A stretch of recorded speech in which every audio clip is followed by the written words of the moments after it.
Hi friends, भेज बिरयानी केमिति मु बनाए मु आज आपण मानक देखेबी। चलंतु देखिया केमिति मु बनाउछे। प्रथमे बासमती राइस सोयाबीन को आधा घंटे बतुरेई की रखिबा। एबे पानी गरम करनवा। पानी एबे गरम हे गलानी। सेतरे किछि गोटा गरम मसला ढाली दवा।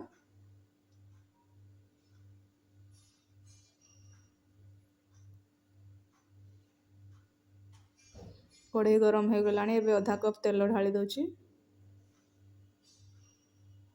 तेल गरम हो सारा पर कोटा होइथिया प्याज ढाली दउची।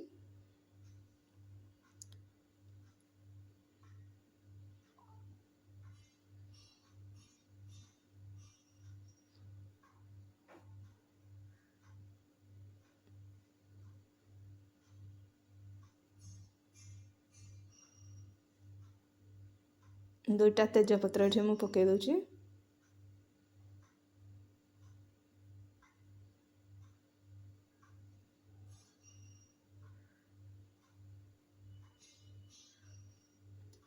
एबे प्याज को लाइट गोल्डन कलर हवा पर्यंत भाजी नवा।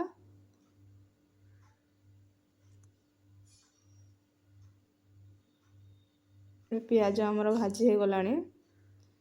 सेतरे गुटे कंचा लंका पके दवा। अदा रसुण चामच पेस्ट गोटे चामच पके नवा। कटा होइथा बीन्स पके नवा। फूलकोबी, कटा गाजर, मटर, बतरे रखिथिबा सोयाबीन को ढाली दवा एवं भलसे मिसई नवा सब परिवा को। स्लो फ्लेम रे एमती ताको 5 मिनिट पर्यंत सिझिया पर्यंत भाजी नवा।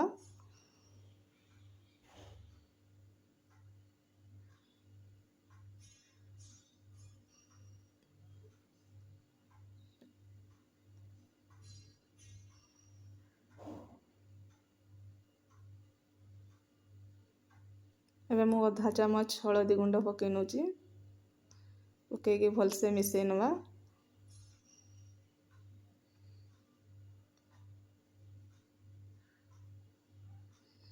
गोटे चामच बिरयानी मसाला पके नउची।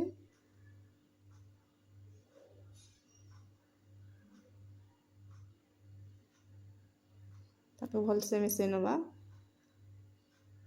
हैदराबादी बिरयानी पेस्ट 1 चामच पके नउची। गोटे चामच दही भलसे सब मिसई नवा। कटा होइथा पुदीना पत्र पके दबा।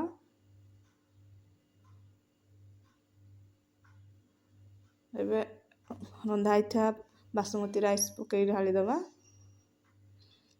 लूण स्वाद अनुसार दे दबा।